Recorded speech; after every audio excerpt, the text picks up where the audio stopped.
اور ہم سب پہ لازم ہے کہ اللہ تعالیٰ کی اولیاء کی قدر کریں، ان کی رسپیکٹ کریں، کیونکہ جو اللہ کے ولی کی قدر نہیں کرتا نا، میری دعا ہے کہ اس کی زبان آج بند ہو جائے۔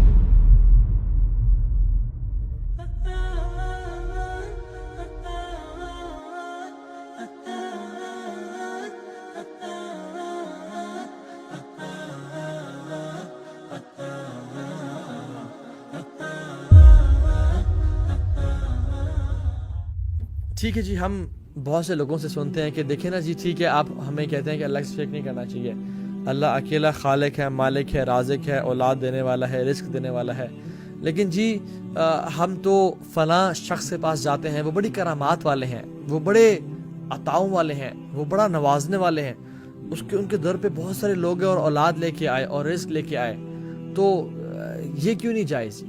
ہم کہتے ہیں نہیں جی، نہیں، کسی سے مدد مانگنا جائز نہیں ہے اللہ کے علاوہ۔ تو وہ پھر کہتے ہیں کہ آپ مدد نہیں مانگتے کہ یار فلاں شخص عبداللہ عبدالرحمن مجھے کائنڈلی پانی پلا دو، یا کائنڈلی میری گاڑی نیچے پار کر کے آ جاؤ، یہ مدد نہیں مانگ رہے آپ؟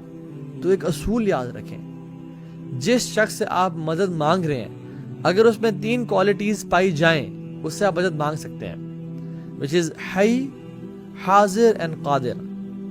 He should be al-حی means زندہ، living، حاضر he should be present، and Qadir he should be having the authority to do that work، وہ قادر ہو اس چیز پہ۔ لیکن اگر میں کسی انسان سے بولتا ہوں کہ کائنڈلی آپ زندہ ہیں، آپ بڑے نیک انسان ہیں، آپ مجھے اولاد دے دیں، حی ہے جی ہیں، ٹک ہو گئی جی، حاضر ہیں بالکل حاضر بھی ہیں، سامنے بیٹھے ہوئے ہیں، کیا قادر ہیں اولاد دینے میں؟ نہیں، قادر نہیں اولاد دینے میں، کیونکہ اللہ تعالیٰ جس کو اولاد دینا چاہے دیتا ہے، جس سے روکنا چاہے روک دیتا ہے۔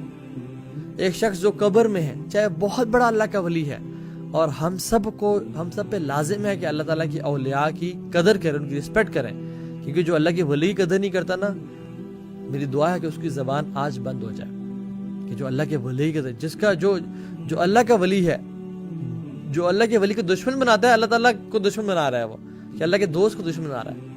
لیکن ان لوگوں نے، اللہ تعالیٰ کے اولیاء نے کبھی ہمیں یہ نہیں کہا کہ مجھ سے مانگنا، یا میرے سے سوال کرنا، یا میرے سے ہیلپ سیکھ کرنا، کبھی ایسا نہیں کہا۔ یہ ہم ہیں جو کہ جہالت میں ان سے مانگنے شروع ہو گئے ہیں۔ میں قبر پہ اگر جاتا ہوں جہاں پہ بہت بڑا اللہ کے ولی فوت ہوئے پہ ہوں، تو جا کے میں ان سے کہتا ہوں کہ میری بگڑی بنا دیں، میری مشکل پوری کر دیں، میری حل کر دیں۔ کیا وہ حی ہیں؟ نہیں، وہ تو حی نہیں ہے۔ کیا وہ حاضر ہیں؟ وہ حاضر بھی نہیں، وہ تو اپنی قبر میں ہے۔ کیا وہ قادر ہیں؟ وہ قادر بھی نہیں ہے۔ ان سے اگر ایک مکھی کوئی چیز لے کے چلی جائے، وہ اسے واپس چھین نہیں سکتے، تو میں کیسے مانگ رہا ہوں ان سے؟ ہم کیسے انسانوں سے سوال کر سکتے ہیں؟ شیطان نے بھی ہمیں کیسے گمراہ کیا، اللہ اکبر۔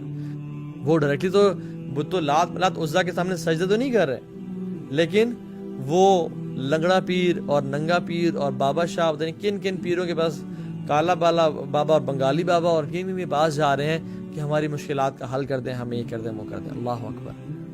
حالانکہ مشکل کشا اللہ کی ذات ہے، یہ بات یاد رکھیں۔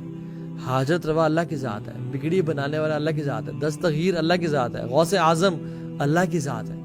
اللہ کے علاوہ کوئی حاجت پوری نہیں کر سکتا۔ ہر انسان اللہ کے سامنے عبد ہے، اللہ کے سامنے سر جھکاتا ہے، کوئی عطا نہیں کر سکتا۔